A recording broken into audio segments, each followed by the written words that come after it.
Smith. It is November 16th, 2025.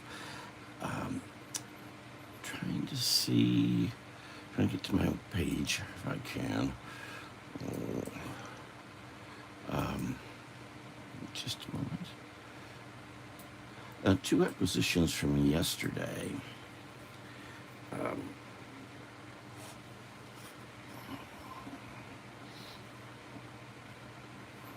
One is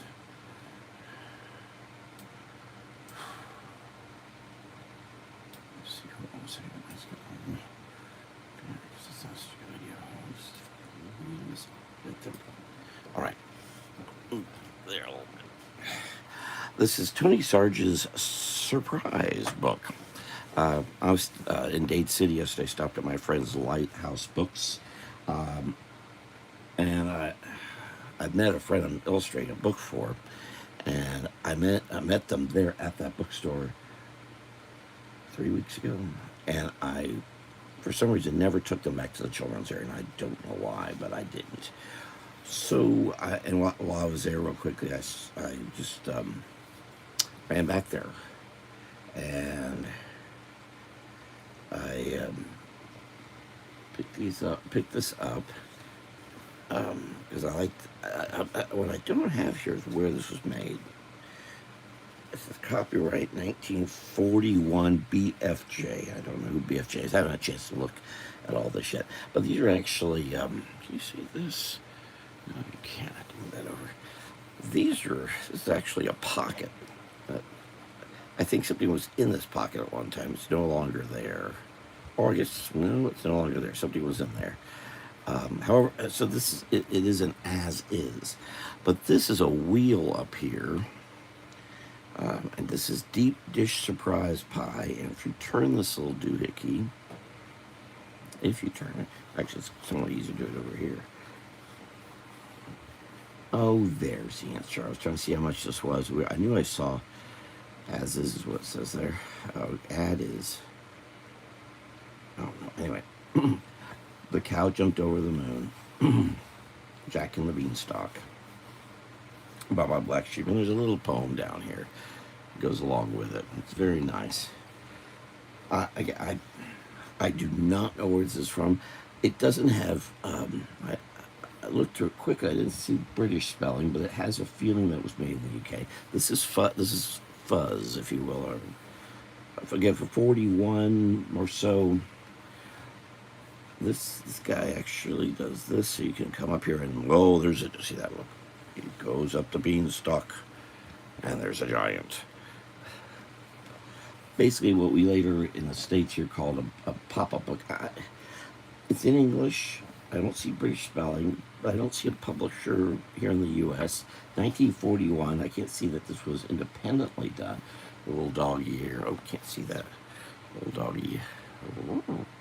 Oh. Freckles has a strange dream. These are just a little collection of little teeny quick stories. Again, this has a turning thing to it. I don't know if this one works yet. It fell like separated here. It's not in the best shape, but I just think it's just a wonderful little book. Something, again, not available to children. This, I didn't mean to turn it. How'd that happen? Sorry about that. Well, it's a little big. If I had this well, I might put that in a little harder. These are actual strings. I believe it's actually a rubber band. If you've had a rubber band for a long time, they don't tend to still operate. This is 2025, 84 years later, but this one is still there. I don't know if it's been replaced, but it operates pretty darn well. I have rubber bands that'll go bad in a year.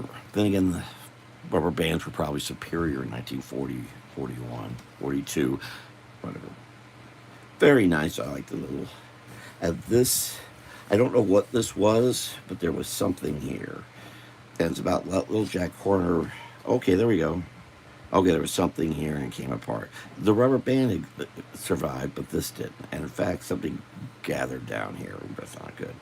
But apparently she put her pie in it. I don't know. Anyway, it's still nice. I really do think this is something pretty neato. Again, something novel. The binding's interesting. It's just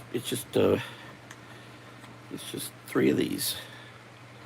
That's it. That's how it's bound, and done in collaboration with BFJ. I'll have to look this up. I did not do that today. I admit I've been resting. I had a very long day yesterday. But look, listen, smell, taste, and feel. 50 book. The other one, he had a whole stack of Tarzan. I'm not so a fan of Burroughs. I guess I need to read them actually. But when I opened it up, and I believe this is an Italian. It's reprinting Tarzan's by Joe Kubert, who was my teacher, one of my teachers. This is from 1974. Kubert did a series of Tarzan for what's now known as DC Comics, and then came back and did more around this time period. These are the earlier ones, but they're not in color, and that's what I liked about these. This shows some great brushwork of Kubert. Let me tell you, he did that in minutes. That was done very quickly. He was very fast with a brush. I wish there wasn't any color. There were very few of these comics. It was a collection of writings of Burroughs with illustrations, and then a few of these kind of comic-y things. But all of them, I believe, were in color. 4 or 5 of them. But this had black and white. And I think the key to Kubert is black and white. Look at those little silhouettes there. Very nice. Very nice. Kubert, very good, very fast. Sometimes he was clearly influenced by illustrators. I just see Russ Manning's name here, but by Russ Manning and Hogarth and so on. And you can see that very big difference between that face and that face. Very, very different. In fact, all three of those faces are a bit. These two are a lot alike. That one in the middle is not. But that's him kind of aping others. This was more his style. What he was best known for. That is more his style. What he was known for, not the kind of softer look. Especially see the ones being done today. Nice explosion, boom. Great work, but Kubert was incredible. But I love that that's black and white. You can really see the printing is so. It's a little bushy in places, especially when the color's in there. But it's a nifty little book of an example. Safari with a monkey needing to find whatever it is. What is it? Alfonsi is, I don't know Italian. If it was French or German, I could read it, but I don't know Italian. Oh, and there's a gray shark being done. A lot of comic book artists do not know how to draw sharks and alligators and critters. Even that bird right there. There's a bird right. Yeah, there's a bird. I think you can see that. Well done bird. A very well done shark. See that there again. And I even, to the point that this isn't Kubert here. Like this looks like Kurt Swan. Anyway, it's just, I thought it was pretty neat and I liked it. So I picked this up too while I was there. Someone bought it. I think that's 1,018 somethings. And here's the back, advertising lots more. This is part of a large series. Gigante. These pop up on Facebook often showing, because often the covers are different. And the collection of artwork, this is by Bert Hogarth, and he was the legend and overall legend of doing Tarzan. Kubert's best known more contemporarily, or more last half of the last century. Anyway, it does look like Kurt Swan. Okay, what should I do here? I'm here. I could quickly look at Facebook and see what's popped up. I've been resting a lot. I'm tired. So many people. Let's see what's on the old. My dear friend Tom Orr died, and I just was talking to my person illustrating the book for her yesterday about him because she happened to know him too, and we were just and I'm not. Let's see, we got something about Burgess Meredith. He was born today. What's this? Justin Urich. Oh, he's many times joined a series at the Manatee Viewing Center, which is over Apollo Beach. And it's if you ever get there, that Apollo Beach site is all industrial. It's all these plants, all these barges used to come through there. It still do. It's a very interesting place. Oh, here's a good one. It's John Sanford drew a tiger. Oh, I haven't shown this mug I picked up. Unfortunately, I don't know where the mug is. I'll do that another time, I guess. It was here. All right. I'll show it another time. I got that a week ago today. Turn this paper over.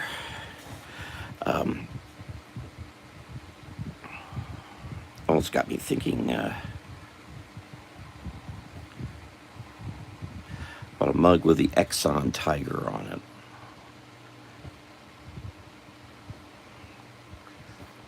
And that was John Sanford, great cartoonist, animator.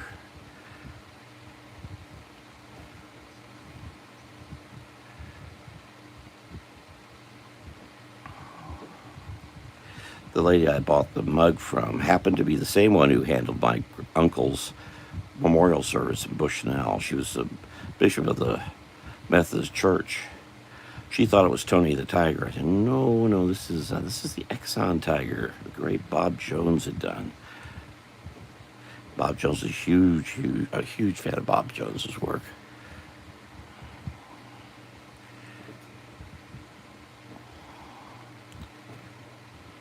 Especially when I was a youngster. I still am. I have one thing I still have in my minor collection is an original Bob Jones of the Exxon Tiger. Now I have this mug that has the tiger's face on it. Not that I needed one.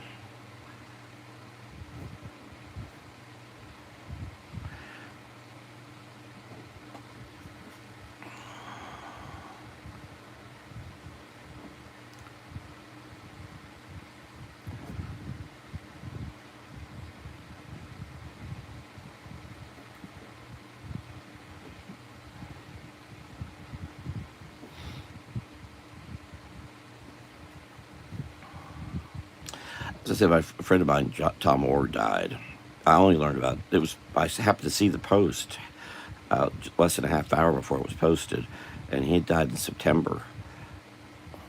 I quickly called my friend John Horriggs. We used to get together, talk politics and issues. We had great fun. And then the virus hysteria set in. Everything closed, and we couldn't meet. And then we never did again. We talked a little bit about it, but we never did. My situation got bad, and I couldn't do it. But as things turned out, Tom's got much worse. His health and he wasn't all that old. It was 1971. He freely admits he greatly abused himself with drugs and booze. He was part of the Miami Vice scene in Miami way back when. Proud of it to a certain extent, but he knew he had dealt his health a blow from it. I was seeing his mind was having struggles as time went on, or the couple of years went by, or number of years we went by meeting. His mind was not quite detached. It was getting detached, and wasn't quite Alzheimer's, as I understand. It was something else.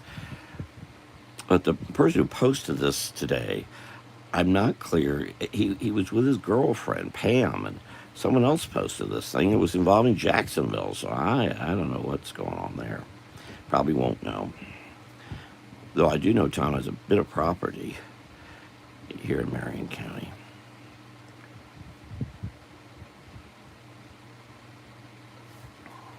I'm not checking Facebook here. Turned away from it.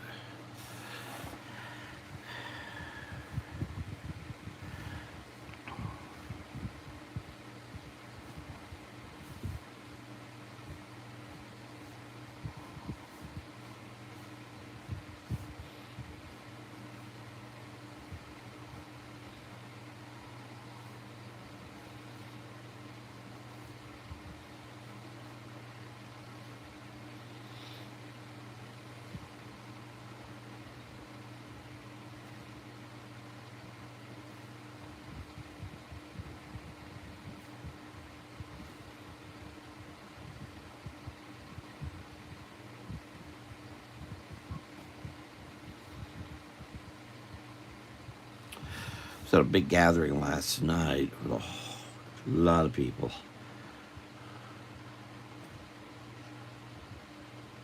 And I was surprised to find how many have tuned into the Facebook Live. They don't say they're there clearly, but it was nice to know, considering I really haven't done one here.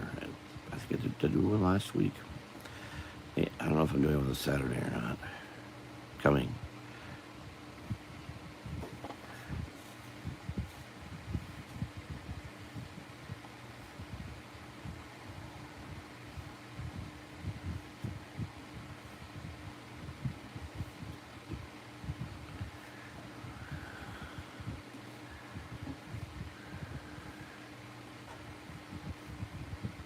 But I'm meeting John on Wednesday. Maybe we'll start back up meeting and talking politics. What was great about, I'm on one side politically and they're on another, Tom and John, and they often disagree with each other and get into arguments. It was very interesting. No doubt, John is an old-fashioned Democrat, and Tom was a bit more what was now being called more radical in his views.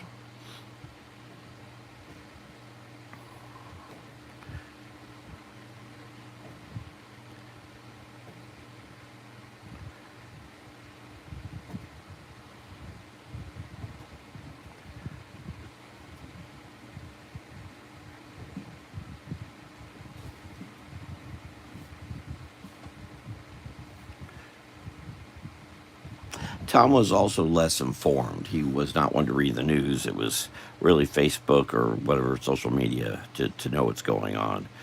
And I don't know how much he was really all that interested in it. He was so different from what his family had done. And he admitted he basically chucked a lifestyle he could have had, which was being extremely wealthy down in Miami, for the party life. Funny we say that. So we're talking about him being born in '51. So by throughout the '60s and early '70s, he could have really done something. He was offered anything he wanted in Miami. He turned it all down for giant parties.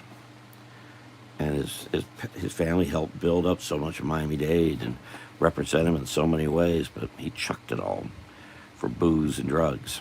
That's a sad commentary. That was a minority of the population then. Today it's a majority almost of our country that chooses such. They don't want to get involved. They don't want to know what's going on. And they're dopes, frankly, let's be honest.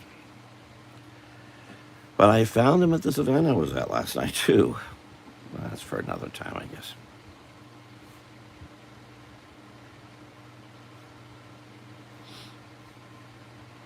It'll be a good game with John, though.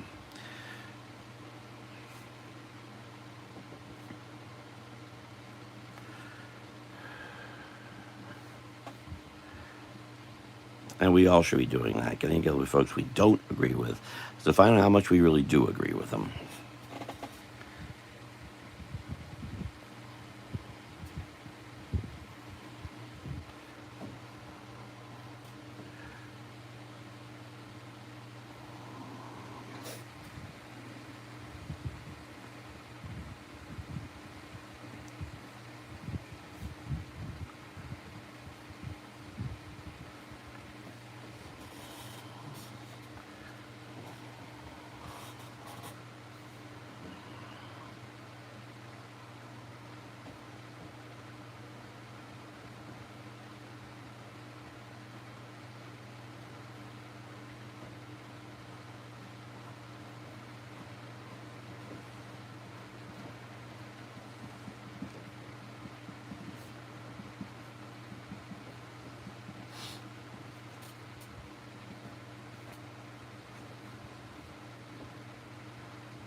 Where Christopher Urich is, or Urich, I'm not sure which, I'm sure it's Urich, it's German.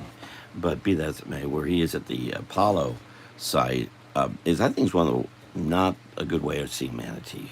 It's all concrete everywhere, and metal, and asphalt, and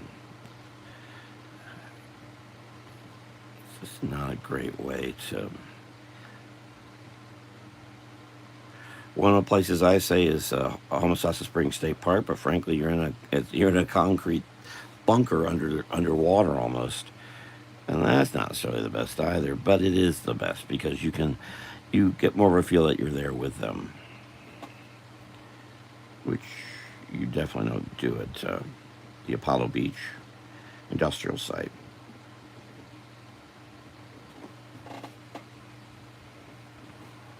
There's another one like it over in Sebastian, actually almost due east of, I think it's east and south. Well, Sebastian's also all concrete. It's very similar, but um, smokestacks and all kinds of industrial equipment everywhere. But it is all concrete. It's a lock and dam system there on the Sebastian side. On the Apollo side, it's just there's barges, as I said, boats, ships, barges coming in and hauling things out. It's one of the ways Fall State leaves our state is through there. It's just not safe for manatee.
Well, there's a tiger, whatever that's worth.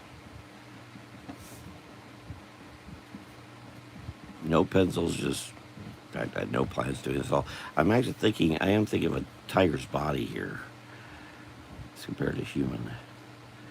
Except the legs are all wrong, but they're in the right direction.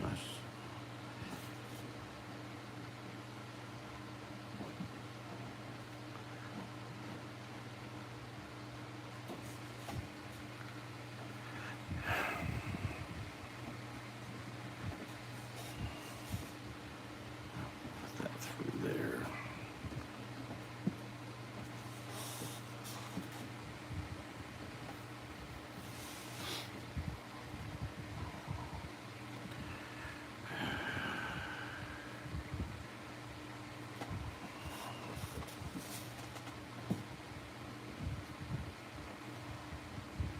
I don't know why a tiger would have a belt. He's got accessories here for Radio Shack.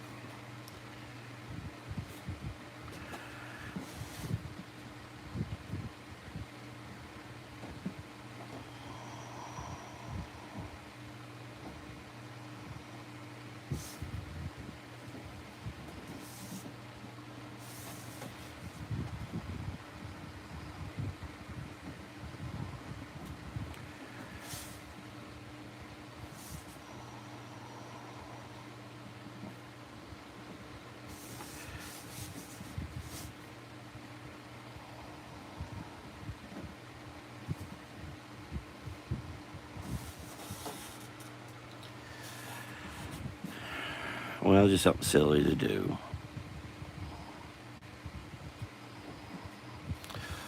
Well, I think anyone who's come by here, if you get a chance to click the thumbs up, I'd appreciate it. Um, and I've not been on here doing this nearly as much after Inktober, and I've been busy with so much else.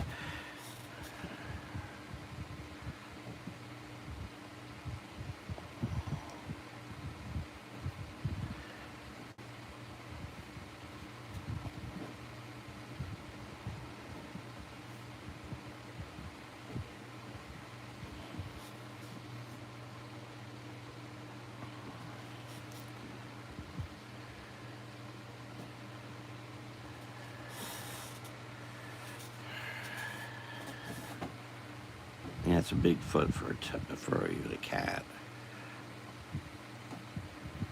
a large cat. It would be big and round, but not big and long. Oh well, just being silly. Well, I guess that's enough of that. Nobody's really interacting here, so I'm going to go ahead and, whoops, I don't even really see the bottom there. There you go, for anyone who wants to. Thank you for being here, and maybe I'll be back next Sunday for a bit of time. We'll see. Thank you, and I hope you all have a good week, and maybe I'll see y'all next time, or if you happen to see this somewhere down the road a year from now. Hope all's well. Robert Smith calling. Thank you very much. Take care. Good night. Good night.